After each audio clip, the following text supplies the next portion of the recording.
Que toi-même, Père, tu nous enseignes toutes choses. Que ton esprit seul nous apporte ta vie. Au nom puissant de Jésus. Amen.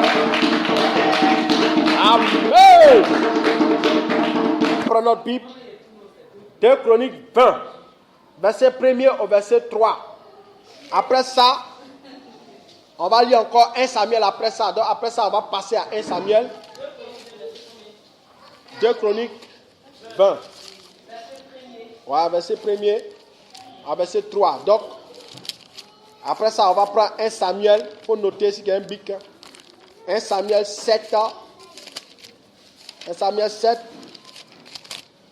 À partir du verset 3 au verset 10.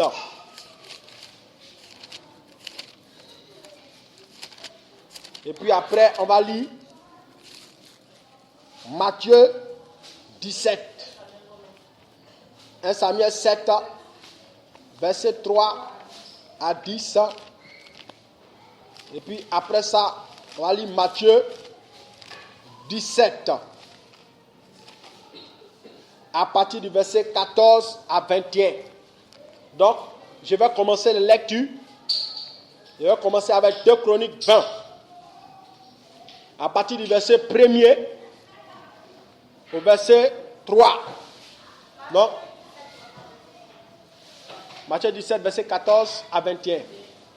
Donc, je vais lire maintenant. 2 Chroniques pour commencer.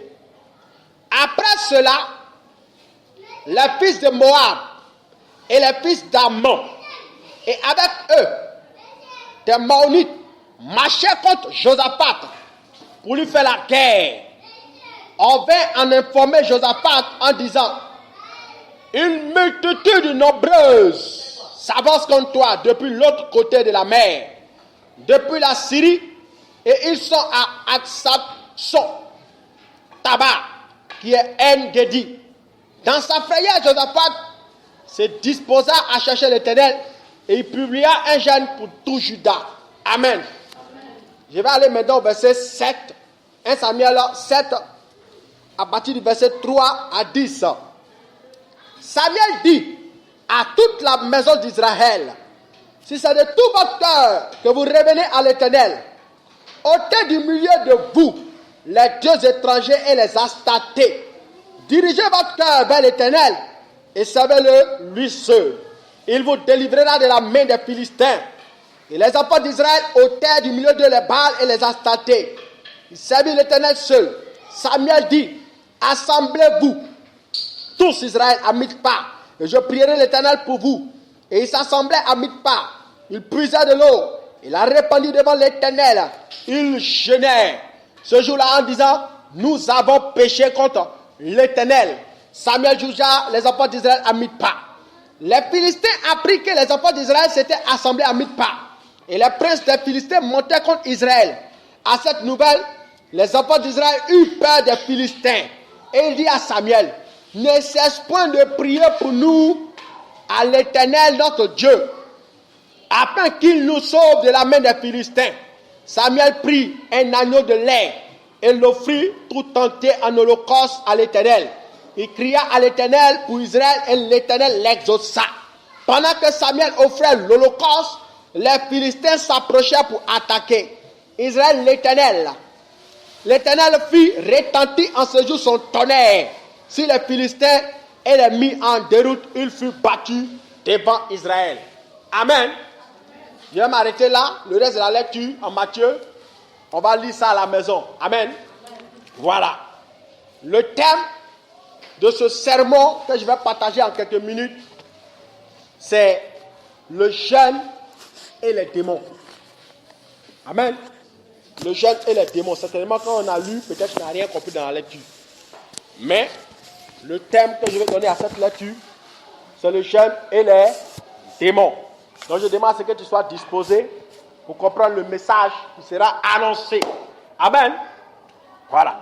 Le jeûne, c'est une activité spirituelle, parce que nous sommes dans un temps de jeûne ici, afin de pouvoir voir le déblocage de notre vie. Amen. Donc le jeûne, c'est une activité spirituelle qui produit des effets extraordinaires dans la vie de ceux qui le pratiquent selon la parole de Dieu.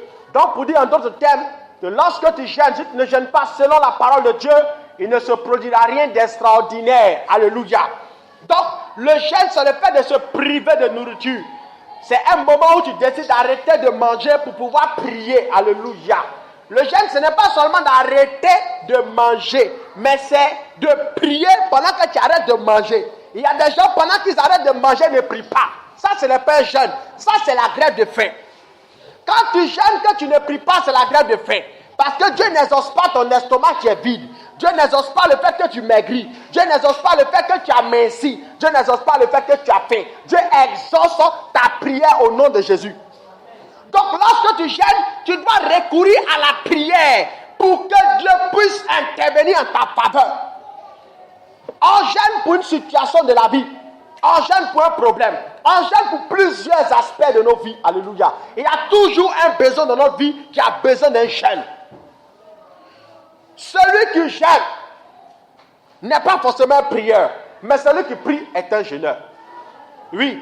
Si tu jeûnes, que tu passes ton temps de regarder la télé, tu n'es pas un prieur. C'est la télé qui va t'exaucer. Mais quand tu pries beaucoup, tu es un jeûneur. Pourquoi? Parce que lorsque tu passes 3 heures, 4 heures en train de prier, tu as jeûné.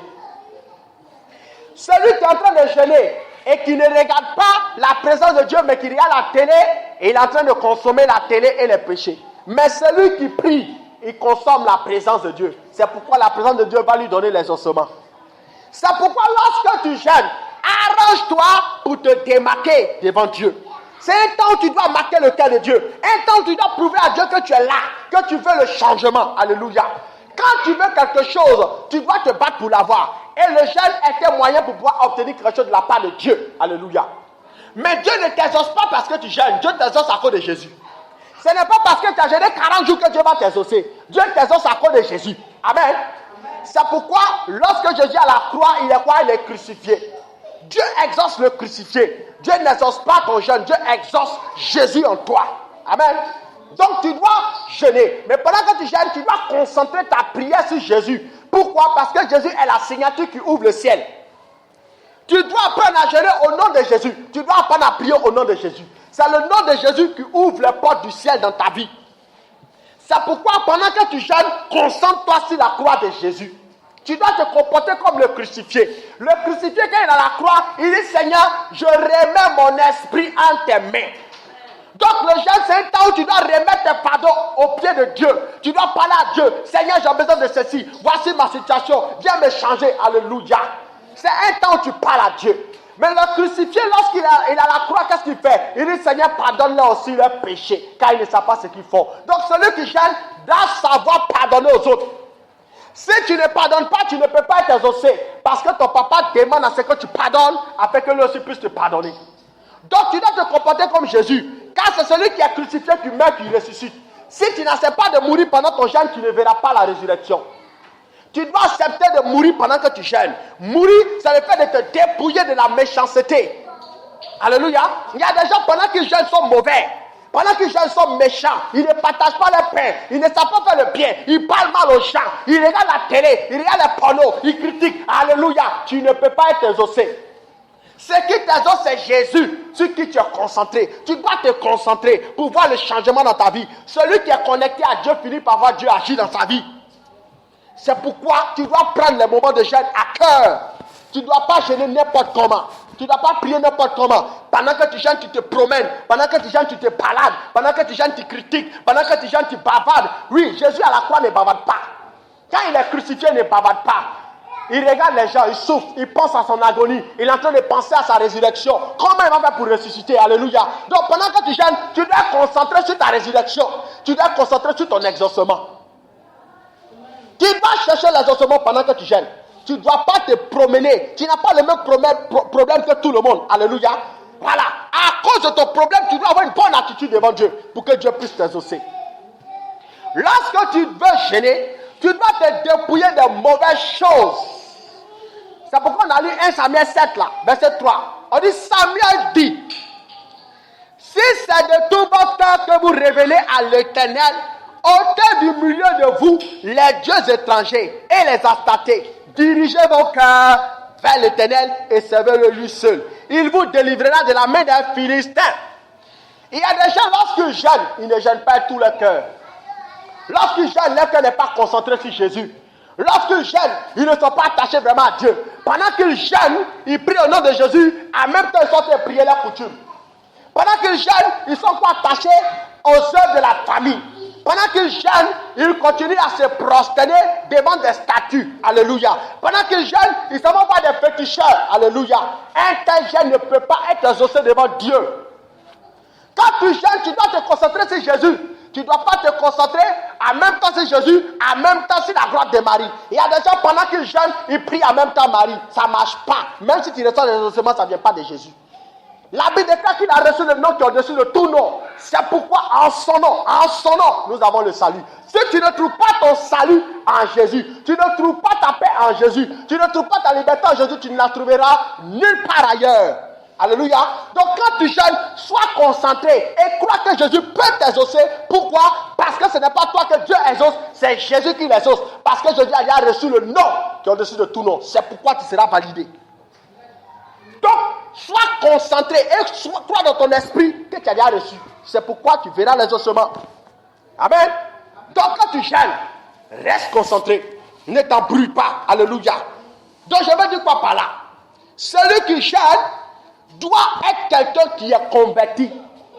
Il a dit, si vous revenez de tout votre cœur, vous dites quoi? Il faut une circoncision de cœur. Il y a des gens, lorsqu'ils jeûnent, pendant qu'ils jeûnent, ils sont encore des francs-maçons. Vous savez que les francs-maçons jeûnent? Ah oui, les francs-maçons jeûnent.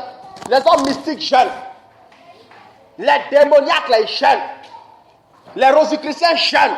Ce jeûne-là, ce n'est pas de ça, je parle du jeûne au nom de Jésus. Parce que c'est le nom de Jésus-là qui nous donne l'ouverture du ciel. Amen. Donc, tu dois avoir la circoncision du cœur. Tu dois accepter Jésus comme ton Seigneur, ton Sauveur, pour que Dieu puisse agir dans ta vie. Amen. Donc, on doit jeûner. Quand tu jeûnes, tu dois prier pour tes besoins. Regarde dans ta vie, ça fait combien de temps que tu aspires à une délivrance par rapport à ta vie. Tu aspires à un exaucement que tu ne vois pas. C'est pour ce sujet-là que tu dois prier. La Bible dit, en 1 Samuel 7, verset 2 dit, ça faisait 20 ans qu'il s'était écoulé, que toute la maison d'Israël poussa des cris et des gémissements vers Dieu. Ça fait 20 ans qu'on a lu dans l'histoire qu'ils étaient en train de souffrir. Ils étaient en train de pleurer. Parce qu'ils étaient oppressés par le diable. Parce que les Philistins les combattaient. Parce que les Philistins les empêchaient d'être heureux. Alléluia. Ça fait combien d'années les Philistins sont dans ta vie? Ça fait combien d'années la délivrance tu ne la vois pas? Ça fait combien d'années tu espères l'exaucement tu ne vois pas? Ça fait combien d'années les esprits t'embêtent? Ça fait combien d'années le célibat est là? Ça fait combien d'années le chômage est là? Ça fait combien d'années tu es endetté? Ça fait combien d'années tu as des problèmes? La Bible dit, pendant qu'ils ont vu qu'ils souffraient, que rien n'allait, ils ont commencé à pousser des cris vers Dieu. Tu dois commencer à pousser des cris vers Dieu. Tu dois commencer à parler à Dieu par rapport à ta situation. Regarde, les années ont assez duré. Tu dois plaider devant Dieu par le jeûne et par la prière. Si tu veux voir le changement, il te faut rentrer dans la présence de Dieu pour changer l'atmosphère de ta vie. Parce que les Philistins, c'est le symbole des mauvais esprits qui te combattent. Les Philistins, ce sont les démons qui ne veulent pas te voir en joie. Ce sont les esprits qui s'arrangent pour te créer des problèmes. Ce sont les esprits qui s'arrangent pour te tourmenter. Alléluia. Tu dois prier pour ôter cela. Qu'est-ce qui te tourmente depuis longtemps? Il y a certainement quelque chose qui t'embête. La Bible te dit que c'est par le jeûne et par la prière. C'est pourquoi en Matthieu 17, qu'on n'a pas pu lire, verset 21, la Bible déclare que l'enfant, il tombait dans l'eau et il tombait à la fois dans le feu. Et il a pris, son papa l'a pris comme ça pour dire, ah Seigneur, vraiment mon enfant là je ne comprends plus rien. Il est là comme ça puis, brou, brou, brou, il est agité. Il y a un esprit qui le jette dans l'eau, qui le jette dans le feu, qui veut le tuer. Il a envoyé à tes disciples pour le chasser, ils n'ont pas pu chasser. Alléluia. Vous voyez, les disciples étaient des gens qui étaient habitués à la prière. Ils priaient mais ils ne jeûnaient pas. C'est pourquoi lorsque le monsieur a envoyé l'enfant pour qu'on chasse le démon, ils n'ont pas pu le chasser. Dans ta vie, il y a des démons qui ne partiront pas tant que tu n'as pas gêné. C'est pourquoi ils n'ont pas pu chasser. Ils n'ont pas pu chasser le mauvais esprit qui tourmentait l'enfant. Pourquoi? Parce qu'ils ne gênaient pas. C'est pourquoi quand tu vas au verset 21, Jésus dit, cette sorte de démons ne va que par la prière, par le jeûne. Il y a des démons dans ta vie. Tant que tu ne vas pas gêner, ils ne vont pas bouger. Ah oui, oui. Si tu veux, il faut prier comme tu veux. Tant que tu ne vas pas gêner, ils ne vont pas bouger. Parce que le jeûne est une activité spirituelle qui chasse les démons. Quand tu jeûnes, tu te comportes comme un ange. Les anges des cieux ne mangent pas. Ils ne boivent pas. Alléluia. Donc pendant que tu es en train de jeûner, tu ne manges pas, tu ne bois pas, tu te comportes comme un ange. C'est pourquoi les démons sont obligés de te fuir. Aimez jeûner, aimez prier. Quand on lance un moment de jeûne, n'attendez pas, ne murmurez pas, priez, jeûnez. Vous ne savez pas ce qui est caché dedans. Il y a le miracle dans le jeûne, il y a la puissance dans le jeûne. Alléluia. C'est pourquoi tu dois jeûner. On dit tomber dans l'eau et il tombait dans le feu. Tu vas voir dans ta vie que tu es influencé comme ça, de cette manière. L'enfant peut symboliser le miracle que tu aspires à cela, auquel tu aspires. L'enfant peut symboliser le travail auquel tu aspires. L'enfant peut symboliser le foyer auquel tu aspires. L'enfant peut symboliser les affaires auxquelles tu aspires. L'enfant peut symboliser la délivrance auquel tu aspires. Alléluia. La Bible dit, l'enfant tombait dans l'eau, l'enfant tombait dans le feu. Pour dire que le diable aspire ce qui est à toi. L'eau, c'est le symbole d'un mauvais esprit qui aspire ce qui est en toi pour le détruire par le feu. Peut-être qu'il y a un démon qui opère à partir de l'eau dans ta vie. Peut-être qu'il y a un démon qui opère à partir de l'eau dans ta vie. Tu dois comprendre cela pour le chasser. C'est pourquoi certaines personnes parmi nous, quand ils dorment, les manifestations de l'eau souvent se font à partir de leurs rêves. Tu te vois souvent dans l'eau, tu nages. Ou tu vois autour de toi, il y a l'eau. C'est une présence démoniaque qui est en train d'aspirer ce qui est dans ta vie. Qui est en train de prendre ce qui est dans ta vie. Tu dois le chasser par le jeûne et par la prière. Alléluia. Lorsque tu es sur le point d'entamer une réaction qui va aboutir au mariage, ce démon-là peut se lever pour venir gâter ce foyer. Lorsque tu es sur le point de pouvoir entamer ta vie de travail, le diable peut venir par cette influence de l'eau pour détruire ton travail. Alléluia. C'est pourquoi tu dois chasser cet esprit. Parce que la Bible déclare qu'il tombe dans l'eau et il tombe dans le feu. Le feu, c'est pour détruire tout. C'est pourquoi il y a des gens qui dorment souvent, c'est déjà arrivé. Pour ceux qui rêvent bien les rêves, tu es là comme ça dans une maison, puis c'est un feu. Ça commence à prendre feu. Ou tu es dans ton travail, ça commence à prendre feu. Tu marches à le feu partout. Alléluia. Fais attention. Ça peut être la manifestation d'un démon qui a tout détruit dans ta vie. Tu dois chaîner, prier pour désactiver ça. La Bible déclare qu'il tombait dans l'eau, il tombait dans le feu. L'influence des démons. Tu dois chasser les démons. Alléluia. Tu dois les combattre par la prière. Alléluia. Tu dois les combattre aussi par les jeûnes. Souvent, ce qui fait qu'on n'arrive pas à accéder à une délivrance véritable, lorsque nous prions, nous jeûnons, c'est parce que pendant que nous sommes en train de jeûner, nous péchons. Ou avant même que nous puissions jeûner, nous péchons. Alléluia. Il y a des choses dans nos vies qui ont besoin de sainteté. Les démons aiment le péché. Quand tu prends la mangue, les mouches, tu la déchires. Tout à l'heure, les mouches vont apparaître. On ne sait pas où est-ce que tu apparaissent. Alléluia.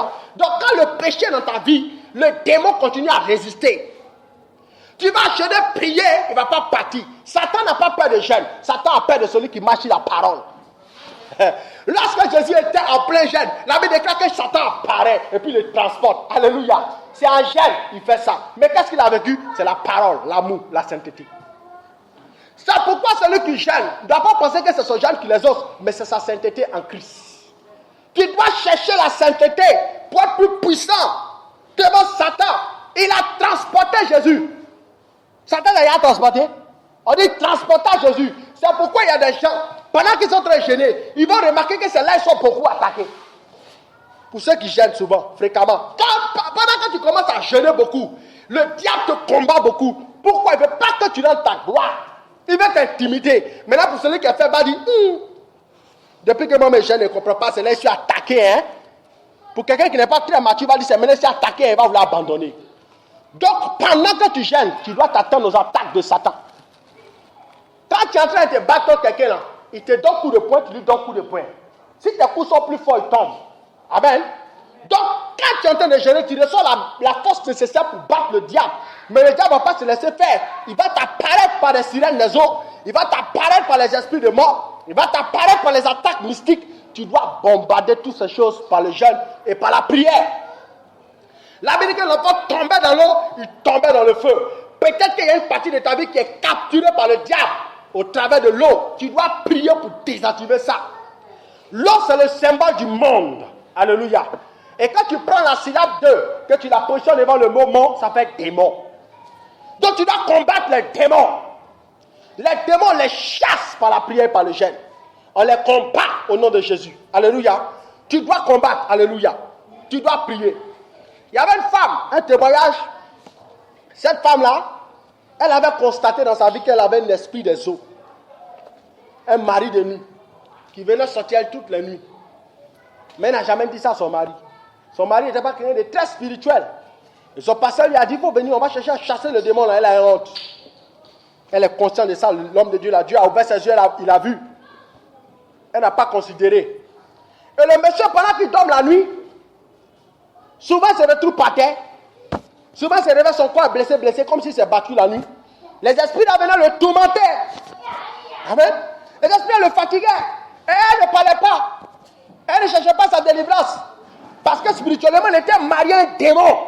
Et ce démon-là, il prenait l'image de son papa. Vous voyez, pour venir avoir des rapports, elle avait honte de pouvoir dire cela. Elle n'a pas cherché à prier contre ça, se délivrer de ça. Un jour, l'esprit là va tuer le monsieur d'un accident de voiture. Quand il y a des démons dans ta vie, tu constates les maris de nuit, les esprits de nuit. Il ne faut pas jouer avec eux, il faut combattre par la prière, par le jeûne.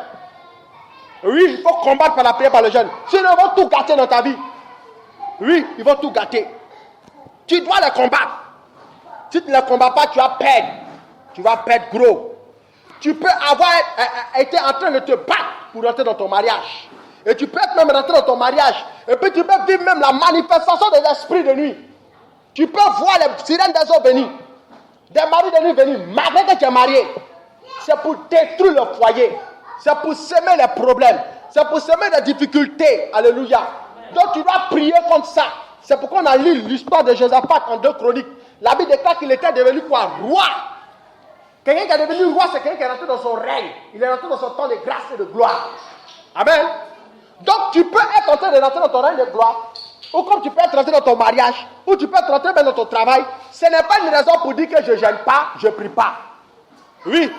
Parce que si tu ne gênes pas, tu ne pries pas, le diable peut te renverser. La Bible déclare que les Maonites se sont levés, ils ont cherché à le détrôner, cherché à le détruire, cherché à gâter son royaume, cherché à détruire sa vie. Alléluia. Le diable cherche à détruire, il cherche à anéantir. Tu dois combattre le diable par le jeûne et par la prière. La Bible déclare que lorsqu'il a vu qu'il était attaqué, il devait être attaqué, la Bible déclare qu'il a eu peur. Et comme il a eu peur de perdre, il s'est mis à genoux, il a commencé à chercher Dieu. Tu dois chercher Dieu dans la prière par rapport à ton besoin. Tu dois chercher Dieu. Il faut savoir que Dieu n'est jamais un blocage dans la vie d'un enfant de Dieu. C'est Satan qui s'oppose toujours.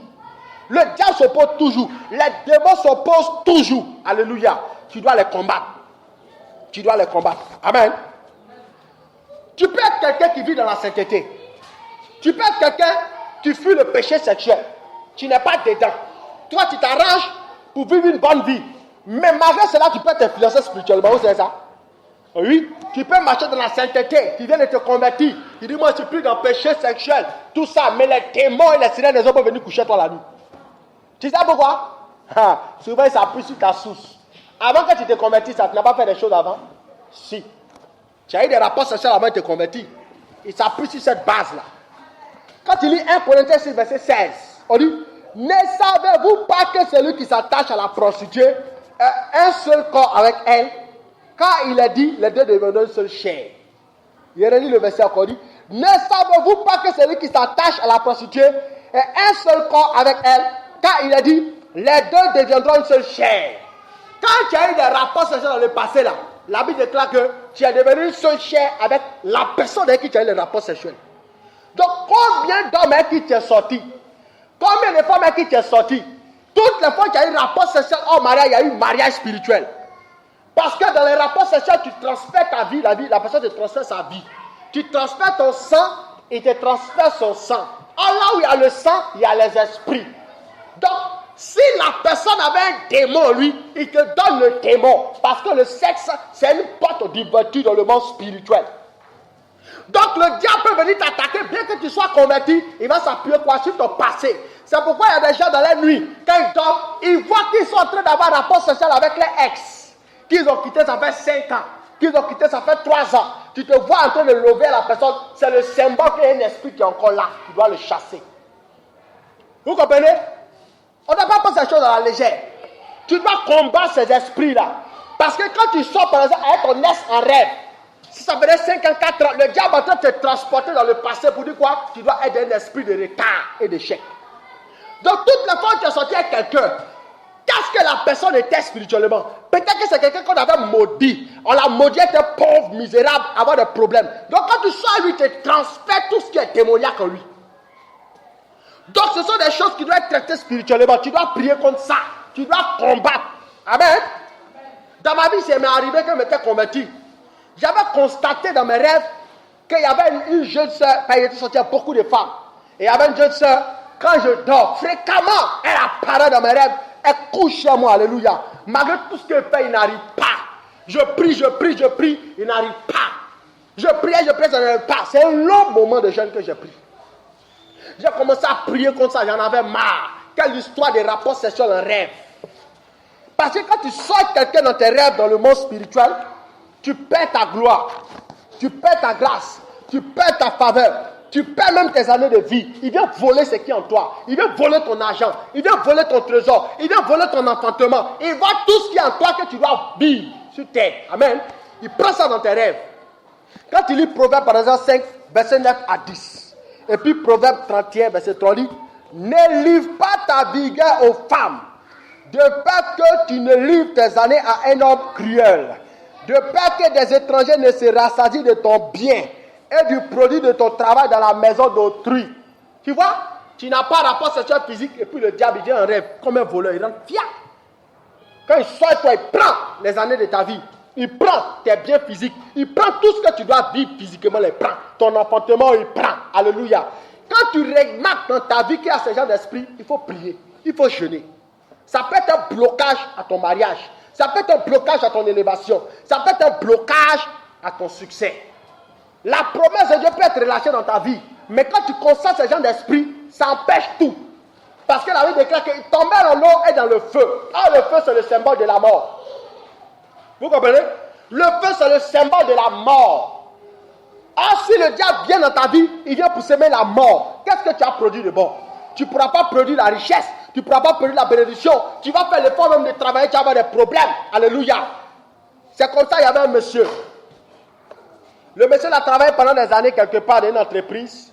Et puis un bon matin, pour un rien comme ça, on l'accuse d'avoir volé 40 millions. Et on le renvoie. Au début, il était un bon chrétien. Mais après, il a commencé à faire un peu cloper. Il partait voir un peu les féticheurs, les marabouts. Il a perdu. Les gens l'ont accusé dans l'entreprise d'avoir volé 40 millions. Alléluia. C'est la base de quoi? Des démons. Tu peux t'accuser injustement, bien que tu sois dans un travail où ça va. Tu dois combattre les esprits, c'est jusqu'à la mort. Les gens qui pensent qu'il y a le repos, non. Quand tu es sur la tête, quelqu'un dans ton corps, là, il n'y a pas de repos. Tu dois t'organiser pour être toujours dans la prière, dans le jeûne. Dans la prière, dans le jeûne. Dans la prière, dans le jeûne. La Bible déclare que Josaphat, qui était roi, a été attaqué. Quand il a vu les attaques, il a eu peur. Il s'est mis à jeûner et prier. Tu dois prier et jeûner pour voir le changement dans ta vie. Amen. Ok. Donc, je vais toucher le dernier point. Le dernier point, c'est que quand tu jeûnes, ne t'arrête pas au jeûne. Comme je disais ça la dernière fois à la jeune soeur. Quand tu jeûnes, quand tu pries, il y a sa dimension de délivrance. Pendant que tu pries, il y a des choses que tu obtiens. Et pendant que tu jeûnes, il y a des choses que tu obtiens. Mais pendant que tu jeûnes, tu peux être bloqué malgré ton jeûne. Et pour ne pas que cela arrive, tu dois faire quoi? Tu dois chercher à sacrifier à Dieu après ton long moment de jeûne. Tous les grands hommes de Dieu dans la Bible qui ont jeûné, prié, quand ils finissent les grands jeûnes, là, ils font offrande à Dieu. Ce qui nous fatigue souvent, c'est pas faire offrande à Dieu qu'on finit de jeûner. Prier là, c'est bon, jeûner c'est bon. Offrande là, ça parle. Ça déclenche le miracle que tu cherches dans la prière. Je vais lire un verset qu'on a lu. 1 Samuel 7, verset 9 à 10. On dit, Samuel prit un agneau de lait et l'offrit tout entier en holocauste à l'Éternel. Il cria à l'Éternel pour Israël et l'Éternel les ossa. Pendant que Samuel offrait l'holocauste, les Philistins s'approchaient pour attaquer Israël. L'Éternel fit retentir en ce jour son tonnerre sur les Philistins et les mit en déroute. Vous voyez? On dit pendant que les Philistins devaient venir attaquer Israël, Samuel le prophète, il a pris un agneau et il a sacrifié. Vous voyez l'agneau là, c'est le petit d'un mouton. Tu imagines, on prend ton bébé puis on le tue. Tu vas s'en dire quoi? C'est la douleur. Donc l'agneau, c'est quelque chose qui a de la valeur. Quelque chose qui a de l'importance. On dit, il a pris, il a offert à Dieu. Quand il a offert à Dieu, pendant que les Philistins venaient, on dit, le tonnerre de l'Éternel a grondé. Et quand ça a grondé, les Philistins ont fui. Ils n'ont pas seulement jeûné. Et après, les gens nous ont offert à Dieu. Quand ils ont offert à Dieu, il y a eu délivrance. Oh, ils étaient en captivité depuis 20 ans par les Philistins. Mais ce jour-là, ce n'a pas été une armée même qui les a délivrés. C'est l'armée de Dieu qui les a délivrés. Le tonnerre de Dieu a retenti. C'est pourquoi quand tu jeûnes, tu pries, tu dois sceller ton jeûne et ta prière par les offrandes. Ça permet à Dieu de libérer une catégorie d'anges qui font retentir quoi? Le tonnerre. Amen.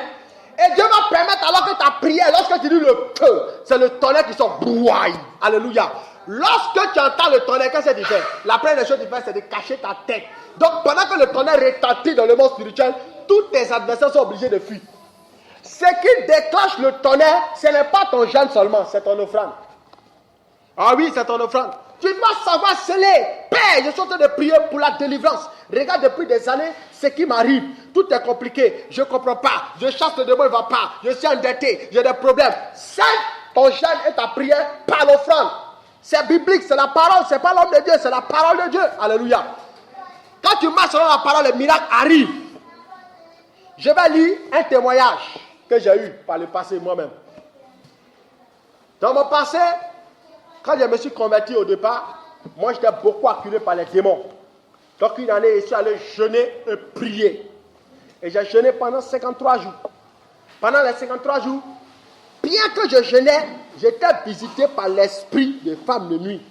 Moi, l'esprit des femmes de nuit m'a beaucoup fatigué. J'ai combattu beaucoup de types de femmes de nuit. Alléluia. Parce que j'avais cherché beaucoup de femmes. Et ce que j'avais l'habitude de voir, c'était les copines dans le passé qu'il y avait eu. Et Dieu m'a fait comprendre que parmi ces copines, il y avait des sorcières. Donc tu t'imagines, tu couchais avec une sorcière qui te transmet quoi? Ça veut dire qu'elle t'a marié spirituellement. Donc elle va combattre, ta vie va te détruire. Alléluia. Donc tu dois combattre. Et dans le jeûne et dans la prière, je combattais. Et les sirènes des eaux, les esprits des eaux, les femmes de nuit, les sorcières m'apparaissaient. Mais je ne me suis pas arrêté. Au 40e jour, je suis allé offrir à Dieu mon téléphone. Il n'y avait pas quelque chose qui avait de la valeur devant moi. La seule chose qu'il y avait comme valeur, c'était mon téléphone. Il n'y avait même pas d'argent, c'était mon téléphone. J'ai offert mon téléphone, il n'y avait rien. Quand j'ai fini de faire mon offrande de mon téléphone, il y a eu un rêve. Dans le rêve, je me suis retrouvé dans un endroit. Il y avait un temple. Et dans le temple, j'ai entendu la voix de Dieu là-bas. On était beaucoup comme ça, on était devant, comme tout le monde était en train de prier. Par rapport à un sujet de prière, chacun levait. Moi, j'étais quelque part éclipsé là-bas. Donc, j'ai entendu la voix du Seigneur qui me disait, mon fils, je t'établirai, je t'établirai. Vous voyez, on est beaucoup, mais c'est à moi ce Dieu en train de parler. Et les jours qui ont suivi, j'ai vu ma délivrance. Comment ça s'est passé? Pendant que j'ai fini de prier au milieu de la nuit, je vais me coucher après mon offrande. J'ai senti cette même personne qui venait par la sorcellerie venir avoir des rapports avec moi. Au moins, elle montait sur moi, elle voulait sortir avec moi. Il y a une puissance de Dieu qui est rentrée en moi. Automatiquement, je me suis levé force. Quand j'ai commandé comme ça, au nom de Jésus, elle se prosternait en même temps. Alléluia. C'était le tonnerre de Dieu qui avait retenti. L'offrande a parlé ce jour-là à ma faveur. Amen. Donc, quand tu jeûnes et que tu pries, finis toujours ton jeûne avec une offrande. Ça parle dans le monde spirituel. Quand Dieu voulait sauver l'humanité, il a offert Jésus. Il n'a pas parlé seulement. Quand tu pries, tu parles. Alléluia. Mais quand tu finis de parler, accompagne ta parole par l'offrande. Alléluia. Il a donné Jésus, c'est pourquoi nous tous on est rachetés. Alléluia. Lorsque Dieu voulait dire à Abraham, je jure par moi-même, il a vu quand il a donné qui? Isaac. Pendant longtemps, Dieu lui avait promis, je te lèverai, je te bénirai, je ferai de toi une grande nation. Mais le jour où il a offert son offrande à Dieu, la Bible déclare que Dieu a dit, je jure par moi-même. Amen. C'est parce qu'il a encore fait quelque chose qu'il avait touché. Tu dois pousser Dieu à prendre des décisions. Quand tu gênes, pousse Dieu à prendre des décisions avec ton offrande. L'offrande de ton cœur. Amen. Et une dernière fois, j'étais encore dans le passé. Je me sentais acculé par les démons, les esprits me poursuivaient, les esprits de famille, tout ça. Pour chasser par les démons pendant la nuit. Et j'ai décidé, après un moment de prière, d'aller offrir encore. Et cette fois-ci, vous savez ce qu'il a donné? Il a donné mon congélateur. Mon congélateur qui avait de la valeur à mes yeux, dans lequel il mettait mon eau pour boire. Il dit, Seigneur, je vais te donner ça. Quand il a fini de donner la même nuit, je vois quelque chose, une délivrance. Je vois un arbre dans la famille de mon papa qui s'est cassé. Ce arbre-là contenait quelque chose dans ma vie. Avait pris quelque chose dans ma vie. Ça s'est cassé dans le monde spirituel. Vous voyez? Là où mon jeûne s'est arrêté, mon offrande a parlé plus fort. Tu dois savoir sacrifier quand tu veux opérer un Dieu. Quand vous allez chez les hommes mystiques, là, on ne parle pas son main. Dès que tu mets ton pied chez le féticheur, là, qu'est-ce qu'il va faire? C'est un petit connerie, jeter son colis. Tu vas offrir quelque chose. Amen. Il va te dire, on a tué poulet, on a tué cabri, on a tué mouton. On a offert pecto. Alléluia. Toujours quelque chose à donner. On ne rentre pas dans la maison d'un féticheur et puis on ressort vide. Non, on donne quelque chose pour que ça marche. C'est à l'église seulement quand on parle de ça, on dit non, ce sont les voleurs. Frère, moi j'ai expérimenté ça, j'ai vu ça, c'est pourquoi vous prêchez. C'est la parole de Dieu. Quand tu veux rentrer dans certaines dimensions de Dieu, tu dois offrir. Une fois, il a fini de prier, il a prié. J'ai prié. Puis j'ai entendu la voix du Seigneur. Il me dit, il ne faut pas prier seulement, il faut donner aussi. Tu dois savoir donner. Quand tu veux vivre de délivrance, il faut savoir donner ce qui est en toi. Ton argent, Dieu. Tu dois savoir offrir. Souvent, tu viens à l'église, mais tu constates quelque chose. Tu vois que dans l'église, il n'y a rien. Tu peux te sacrifier, tu fermes tes yeux, je paye ça. Quand Dieu voit ça, ça touche son cœur. On en a notre soeur à l'église là-bas où on était avant. Ça faisait des années. Elle a pris de l'âge. Elle s'en avait 40 ans. Il n'y a pas quelqu'un qui la drague. Il n'y a pas quelqu'un qui fait pisse. Amen. Il n'y a pas quelqu'un qui dit, ah ma soeur, tu me plais. Mais c'est quelqu'un qui aimait offrir à Dieu, qui aimait donner, qui priait. À un moment de sa vie, même quand tu es en train de prêcher, mais elle est tellement découragée qu'elle mimue, même en pleine prédication. Et puis elle mimue, elle dit, mais depuis là, Dieu ne m'a pas encore visité, elle ne comprend pas. Mais c'est quelqu'un, malgré tous ces mimiques, elle donnait. Et un bon matin, Dieu a essayé de la visiter. Le gars, il travaille à la primature. Quand il a débarqué dans sa vie, il travaille à la primature. Ça a duré, mais quand il est venu, ça a changé tout. Dès qu'il est rentré, il a marié, d'autres mariage civil. Il faut savoir provoquer Dieu. Toutes tes semences que tu mets pendant que tu chantes, tu pries là, ça parle fort. Dieu est en train de préparer quelque chose de bon. Tu ne dois pas dire que non, il fait quoi de bon même. Depuis, il doit le varier. Arrête ça. Sois connecté à la parole. C'est la parole qui produit le miracle. Oui, c'est la parole qui produit le miracle. C'est pourquoi soyez des femmes de combat, des filles de combat, des hommes de combat, de prière et de calme. Alléluia. Nous sommes une armée des vaillants héros de l'Éternel. Un soldat ne s'avoue pas vaincu tant qu'il n'a pas vaincu. Amen. Un soldat, quand il tombe, se relève. Il peut être blessé souvent en pleine formation. Il peut recevoir souvent même des balles au cours des opérations. Mais ce n'est pas pour autant qu'il va abandonner. Il se lève et continue à combattre. Pourquoi? Parce qu'il a un but à atteindre. Tu as un but à atteindre. Peut-être que ton but, tu veux te marier cette année. Tu as un but à atteindre. Peut-être que l'année prochaine, tu dois te voir en train de travailler. Tu as un but à atteindre. Peut-être que c'est l'appartement que tu cherches. Tu dois combattre. Alléluia. Tu dois prier. Tu dois mettre de côté les pleurs. Tu dois mettre de côté les soucis. Il peut arriver que tu penses parfois, oh, je suis découragé. Depuis, je ne vois rien. Ma vie est compliquée. Pourquoi? Mets ça de côté. Viens incliner ton cœur au pied de Dieu. La Bible déclare que si c'est de tout votre cœur que vous cherchez l'Éternel, il vous exaucera. De tout ton cœur. Ce n'est pas de tous tes pleurs, mais de tout ton cœur. Amen. C'est pourquoi on doit chercher Dieu. Ce temps que nous avons décrété pour la prière, pour le jeûne, faisons-le. Ne regardez pas au nombre, comme je le dis toujours. Priez, cherchez Dieu pour que Dieu puisse vous exaucer. Amen. On est venu seul sur la terre, on va retourner seul. Donc quand tu es visité par le miracle, ce n'est pas toi Dieu qui est visité, c'est toi qui es visité. Donc tu dois chercher à te visiter pour que tu sois béni, pour que tu te réjouisses, pour que aussi tu puisses faire du bien aux autres. Amen. Voilà. Donc je vais m'arrêter là. Voilà. Que Dieu vous bénisse abondamment. Et j'espère que le message sera pratiqué au nom puissant de Jésus. Oméga, Oméga de notre vie, à part toi, il n'y a point d'autre Dieu, Jésus. Tu es le premier Seigneur, tu es le dernier. il n'y a point d'autre Dieu. Chantons Alpha et Oméga, Oméga. À part toi, il n'y a point d'autre Dieu. Merci Seigneur pour ce moment.